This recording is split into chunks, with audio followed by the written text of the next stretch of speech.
जय श्री राम दोस्तों। स्वागत है आपका आपके अपने ही YouTube channel the Ritika Arora wife पर।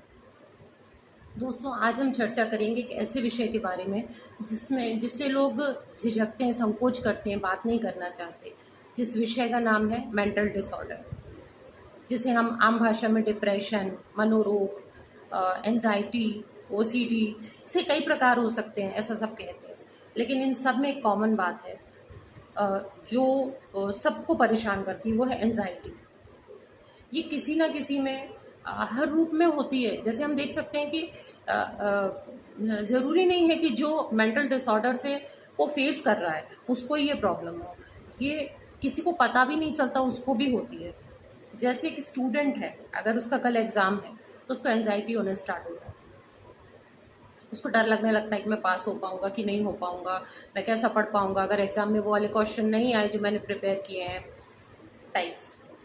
ऐसे बिजनेस है, अगर किसी को कोई टेंडर नहीं मिल रहा है तो उसको एंजाइटी होना स्टार्ट हो जाएगी। मैंने टेंडर भरा है, क्या पता मेरा नंबर आएगा कि नहीं आएगा, मेरा कोड लगेगा कि नहीं लगेगा। ऐसे कंडीशंस हमारी लाइफ में कई सारे हो सकते हैं, अलग अलग परिस्थितियाँ हो सकती हैं, लेकिन एंजाइटी सेम है। क्या है ये एंजाइटी? ये है डर की घबराहट, विचारों की घबराहट। क्या विचार है? डर के विचार।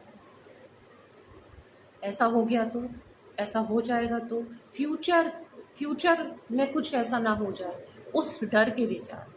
या फिर पूर्व काल में किसी के साथ कुछ ऐसा हुआ हो तो उसी डर में लगा रहता है, वैसे डर के विचार। ये आजकल इतने ज़्यादा फैल चुके हैं कि आप देखेंगे कि जो साइकेट्रिस्ट रहते हैं उनकी अब भीड़ लगी पड़ी है। कई लोग तो डॉक्टर के पास जाते हैं और ट्रीटमेंट स्टार्ट करा देते हैं। कई लोग तो ऐसे हैं जो शर्म के मारे या चिंता में किसी से कुछ कहते भी नहीं है कि उनको ये प्रॉब्लम है, और वो उसको फेस करते जाते हैं, बहुत ही ख़राब कंडीशन में पहुंच जाते हैं। अपने आप को बंद करके रखते हैं, खाना पीना कम कर देते हैं। आप सोचिए कि हमारा समाज आज किस दिशा में जा रहा है। इस पे चर्चा करने की बहुत गंभीरता से ज़रूरत है।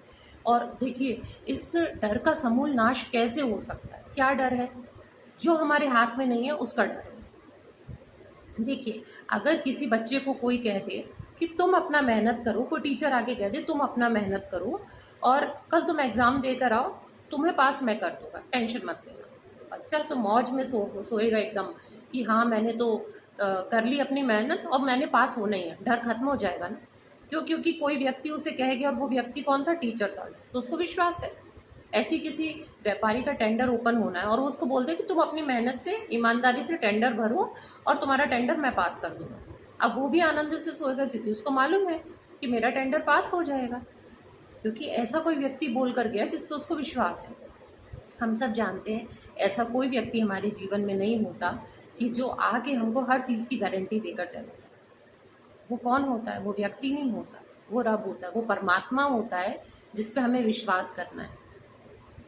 सियाने बंदे कहते थे कि इंसान को ना ब्लाइंड फेथ होना बहुत ज़रूरी है, अंधविश्वास होना बहुत ज़रूरी है। तो अंधविश्वास किसी इंसान पे तो किया नहीं जा सकता, वो केवल और केवल परमात्मा पर किया जा सकता है।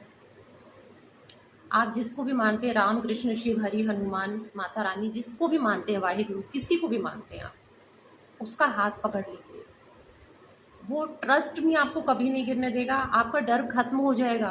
क्योंकि आप जानते हैं ना कि जिसको मैंने पुकारा है वो सर्वशक्तिशाली है, वो सब कुछ कर सकता है। वो हमें आके नहीं बोलेगा कि तुम अपना मेहनत करो, मैं तुम्हारे साथ हूँ। हमने संतों की वाणी में, हमारे शास्त्रों में, ग्रंथों में पढ़ा हुआ है, हमें बस अपना कर्म करना है। भगवत गीता में कहा है ना कृष्ण भगवान ने, फल उनके हाथ में है। अच्छा, और एक बात देखिए कि तुलसी बाबा कितने सालों पहले क्या चीज़ कहकर गए थे, क्या दोहा कहकर गए थे कि तुलसी भरोसे राम के, निर्भय होके सोए, अनहोनी होनी नहीं, होनी हो सो होए। क्यों? अनहोनी कभी नहीं होगी। जो घटना होनी नहीं है वो क्यों होगी? और आप उसमें डरे जा रहे हैं, ऐसा ना हो जाए, वैसा ना हो जाए। जो नहीं होना वो कभी नहीं होगा, आपके सोचने से भी नहीं होगा और किसी के करने से भी नहीं होगा। और जो होना उसको कोई रोक नहीं सकता। हाँ, उसको कोई रोक सकता है तो परमात्मा पर हमारा अटल विश्वास रोक सकता है। ये बात सच है। लोग कहते हैं कि लिखा हुआ कभी बदलता नहीं है, मेरा मानना है लिखा हुआ बदलता है। अगर हमें इस हद तक उस पर विश्वास होना कि परमात्मा मेरा कभी बुरा नहीं कर सकता, तो जो हमारे भाग्य में गलत लिखा है ना उसको भी टाल देंगे। हमारे पंजाबी में एक कहावत है, सूली सूली नु कंडा बना देना, मतलब तलवार का घाव सुई से निकाल देना, ऐसा लगेगा कि कांटा ही चुभा है बस। जहाँ तलवार भी लगनी होगी ना वहाँ बस कांटा चुभ के रह जाएगा। इतने इतने हल्के इतने सस्ते में आपके दुख काट देंगे ईश्वर। देखिए एक छोटी सी मैं आपको एक दृष्टांत बताती हूँ, इससे आप समझिएगा। एक बच्चा सड़क पर साइकिल चला रहा है, उसका पिता जो है वो बिल्डिंग के गेट पर खड़ा हुआ उसको साइकिल चलाता देख रहा है। ठीक है, सामने से एक बाइक आ रही है और वो बाइक आके उस बच्चे की साइकिल में भिड़ जाती है, दोनों गिर जाते हैं, दोनों को हल्की फुल्की सी खरोंची आ जाती है। अब जो पिता है वो जाके वो बाइक वाले से लड़ना स्टार्ट हो जाता है, कहता है कि तुमने मेरे बच्चे को गिरा दिया, अभी उसको कितनी लग सकती थी। वो कहता भाई साहब लगी तो नहीं ना, तो कहता लग सकती थी, अभी तो खरोच ही आई है, क्या कुछ हो जाता। और वो लड़ रहे हैं, भीड़ लग गई है।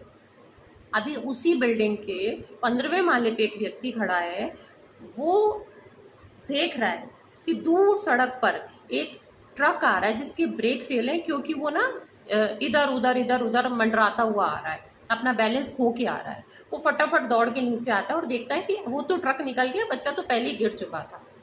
तो वो जो नीचे बच्चे का पिता रहता है वो उससे पूछता है कि क्यों भाई साहब आप बताइए, आपने तो ऊपर से देखा होगा ना ये बाइक वाले की गलती है। तो वो क्या बोलता है उसको कि बाइक वाले की गलती नहीं है, ये परमात्मा ने आपके बच्चे को बचाया है, क्योंकि अगर वो ये बाइक वाला आपके बच्चे को धक्का नहीं मारता, ये गिरता नहीं, तो वो ट्रक इसको कुचल कर चला जाता। तो आपने देखा भगवान ने तलवार का घाव कांटे से निकाल दिया, सुई से निकाल दिया, छोटी सी खरोंच से। अब इसका अगर हम दूसरा एंगल देखेंगे तो बच्चे का पिता दो दो आभास अपने मन में रखेगा। पहला ये रखेगा भगवान मैं तो तेरी इतनी सेवा करता हूँ, तूने मेरे बच्चे का एक्सीडेंट करा दिया, मेरे साथ ऐसा क्यों किया, मतलब भगवान नहीं सुनते। या वो ये सोचेगा मेरे बच्चे का एक्सीडेंट हो गया, आज के बाद उसको सड़क पर नहीं जाने दूंगा, फिर ऐसा हो जाएगा, ये डर कि ऐसा फिर ना हो जाए। दूसरा, अगर उसको ये बात नहीं पता होती, ये बंदा उसको आगे नहीं बताता कि वो ट्रक आ रहा है ना, तो वो ये दो बातें सोचता। अब सोचिए हमारे आगे पीछे ऐसी कितनी सारी घटनाएं होती हैं जिसका जिसका कोई हमें आके नहीं बताता कि हम कब कब बच गए, क्या क्या होना था जो ईश्वर ने हमारे जीवन में नहीं होने दिया, जो गलत था। कई लोग इस चिंता में रहते हैं कि उनका व्यापार नहीं है, उनके पास पैसा नहीं है। तो देखिए ईश्वर ने जो आपके भाग्य में लिखा है कोई आपसे छीन के नहीं ले जा सकता। आपका कर्म है मेहनत करना, जो दाना पानी उसने लिख दिया ना उससे कम आपके पास रहेगा नहीं, और उससे बढ़ के आएगा तो आपके पास टिकेगा नहीं, कहीं ना कहीं चला जाएगा। कुछ लोग इस एंजाइटी में रहते, सामने वाला तो मेरा इतना पैसा खा गया। तो देखिए दो बातें, या तो वो कहीं ना कहीं आके आपको वापस लौटाएगा किसी जन्म में भी, ये तो कर्मों का लेखा है। और यहाँ ईश्वर के पास एक डायरी मेंटेन है, आपका पैसा किसी ने खाया नहीं है, आपके पास आपके भाग्य से बढ़कर जो आया था ना वो किसी रास्ते से उसके पास पहुंच गया, क्योंकि वो आपके पास नहीं रुकना था। ये भी एक ईश्वर की डायरी है। हम ऐसा सोचते हैं फलाने ने खा लिया ऐसा हो गया, नहीं, वो आपका था ही नहीं। आपके भाग्य का कोई आपसे ले ही नहीं सकता, एक रुपया नहीं ले सकता आपसे। और जो लोग डरते हैं कि कुछ हो ना जाए, कुछ हो ना जाए, ट्रस्ट मी कुछ नहीं होगा जो नहीं होना चाहिए, जो होना होगा वही होगा। और कुछ कुछ लोग इससे डरते हैं कि जो होना होगा, कुछ होना ऐसा ना हो जाए वैसा ना हो जाए। जो भगवान ने लिखा, जो भगवान ने लिखा है वो मंगल भवन है, मंगल ही करेंगे, अमंगल कभी नहीं कर सकते। तो इस एंजाइटी में, इस डर में रहना, हमारा काम है मेहनत करना, हमें मेहनत करना है, कर्म करना है, फल देना ईश्वर के हाथ में। एक छोटी सी बात है कि एक बहुत घना जंगल रहता है, उसमें एक छोटा सा गांव रहता है। घने जंगल में गांव में आग लग जाती है, वो जंगल से फैलती फैलती गांव में आ जाती है। वहाँ एक वृद्ध अंधी महिला अपने पोते के साथ रहती है, छोटे से पोते के साथ। पूरे गांव में आग रहती है, आग फैल जाती है। बच्चा कहता है दादी माँ आग लग गई, अब हम कैसे बचेंगे। दादी कहती है राम जी बचाएंगे। तो कहता है सच्ची, कहते हैं हाँ। तो कहती फिर हमें क्या करना चाहिए। बोलते अपन घर के कोने पे बैठ जाते हैं और राम जी का जाप करते हैं, उनको पुकारते हैं, देखना आग नहीं आएगी। वो दोनों वैसे ही करते हैं, पर आग तो फैलती चली जाती है, उनकी छत तक भी आ जाती है। वो विश्वास से जाप करियो। पोता बोलता दादी माँ आग आ गई है, पर दादी माँ को टेंशन नहीं है क्योंकि उसको भगवान पर भरोसा है। इतने में क्या होता है, जो हवा का रुख रहता है ना वो विपरीत दिशा की ओर बह जाता है, और जो आग रहती है ना वो दूसरी तरफ चली जाती है, और दादी माँ का घर सेव हो जाता है। जब वो बाहर निकलते हैं सब गांव जल चुका होता है, लेकिन दादी माँ का घर और वो स्थान जहाँ बैठकर वो जाप कर रहे थे ना वो नहीं जला। ये विश्वास की शक्ति।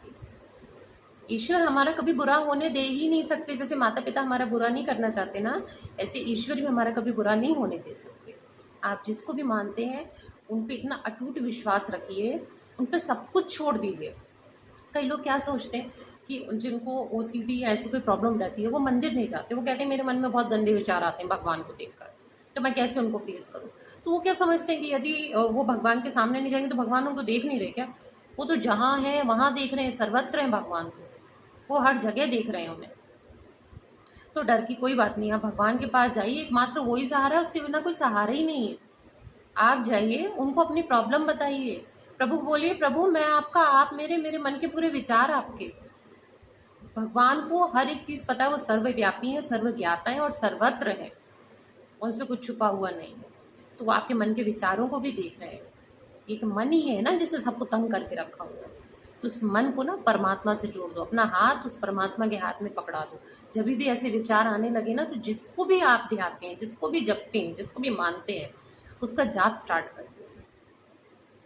एक समय, हम कहते हैं मल्टीटास्किंग है, लेकिन हमारा मन जो है ना वो एक समय में 2 विचार नहीं ले सकता। हमारे मन में एक दिन में 60,000 विचार आते हैं, ठीक है, नॉर्मल मन में, जिसमें से 80% नेगेटिव होते हैं और 95% रिपीट होते हैं। तो अगर हम जैसे हमारे मन में डर के विचार आ रहे हैं और वहीं हम भगवान का नाम का जाप स्टार्ट कर देते हैं, राम राम, कृष्ण कृष्ण, शिव शिव, जिसको भी आप मानते हैं, गणेशा, जो भी, आप उनके नाम का जाप स्टार्ट कर दीजिए। खाली मन शैतान का घर होता है। जब आप काम कर रहे हैं या आप जाप कर रहे हैं, आपके मन में कुछ चल रहा है, तो कोई विचार आ ही नहीं सकता। और सेकंड बात ये है कि जब आप विचार को एंटरटेन करना स्टार्ट कर देते हैं ना, तब वो हावी होता है। अभी जैसे कोई विचार आया, उसके साथ कैसे बिहेव करो, जैसे बिन बुलाए मेहमान होता है ना, जिसको आप बिल्कुल पसंद नहीं करते, आप उसको अवॉइड करते हो। ऐसा कोई भी विचार आए, उसी समय उसको एंटरटेन ना करें, उसके साथ ना जुड़े। विचार कहता है कि ऐसा हो जाएगा, हम कहते हैं ऐसा नहीं होना चाहिए, हम डर जाते हैं एकदम से। नहीं, डरना नहीं है, आप भगवान के नाम का जाप स्टार्ट करें। यहाँ एक दूसरा पक्ष भी है, कई बार ये प्रॉब्लम इतनी ज़्यादा होती है तो हमें डॉक्टर के पास भी जाना होता है, तो साइकेट्रिस्ट की हेल्प लीजिए और साथ ही साथ आध्यात्म को पकड़ कर रखिए, क्योंकि प्रभु के नाम का बल ना बहुत बहुत इतना बड़ा बल है कि उसके समान कोई बल नहीं है, वही आपको सहारा देता। और ऐसी चीज़ें आप समझिए, ऐसी बातें जो मैंने अभी आपको तुलसीदास जी का दोहा सुनाया था, उसका अर्थ भी यही है कि जो चीज़ें भविष्य और नियति हमारे हाथ में नहीं है, हम उसको सोचकर क्यों डरते हैं, जिसके लिए हम कुछ नहीं कर सकते। उसको सोच सोच कर डरने से क्या हो जाएगा बताइए। डर को अपने मन से खत्म कीजिए, भगवान के नाम का बल लीजिए, एक आस, एक विश्वास, एक भरोसा, और उसके नाम का बल, और ईमानदारी से अपना कर्म करिए। ट्रस्ट में कुछ नहीं होगा, ऐसा कुछ नहीं होगा जो नहीं होना चाहिए। बस उस पर विश्वास रखिए, उस पर इतना विश्वास रखिए कि अगर आपके जीवन में कोई संकट आए तो चिंता उसको हो। और आप सोचिए ना, बिल्कुल फंस गए आकर के, अब तो ये काम मेरा बनना ही नहीं है, तो कब वो पत्ता पलट देता है आपको पता भी नहीं चलेगा। इतना विश्वास उस पर रखिए कि भगवान देखेगा, मेरे अलावा इसका कोई नहीं है। आपको चाहिए ना तो उसके खजाने में कोई कमी नहीं है, उसका खजाना भरा पड़ा है, देने के लिए ही भरा है। और नहीं भी होगा ना तो वो भी चोरी करके कहीं से लाके आपको दे देगा। ईश्वर अपने भक्तों के वश में होता है, तभी कहते हैं कि भक्त के वश में है भगवान। मैंने बहुत पहले छोटे में एक कहावत सुनी थी, ईश्वर चोरी करके लाके भी आपको दे देगा अगर आप उसके प्यारे हो तो। हमेशा अच्छी चीज़ें पढ़िए, शास्त्र पढ़िए, स्वाध्याय कीजिए, आध्यात्म का रास्ता पकड़िए, किसी के साथ बुरा मत कीजिए। ट्रस्ट में आपके साथ कभी बुरा नहीं होगा। अगर कुछ पिछले कर्म हम बुरे करके भी आए हैं ना, तो ये जन्म हमें मिला है जिसे हम सुधार सकते हैं। ईश्वर के नाम का सहारा लीजिए। देखिए, ये टॉपिक बहुत बड़ा है, एक वीडियो में हम इसे संपूर्णता इसका समाधान नहीं निकाल सकते। अगर आपको ये वीडियो पसंद आया तो आगे इस चर्चा को हम फिर कंटिन्यू करेंगे। तो आज के लिए आपकी दोस्त रितिका अरोरा को दीजिए अनुमति। हम बहुत जल्द मिलेंगे, जब तक आप आपका बहुत बहुत ध्यान रखिए। जय श्री राम।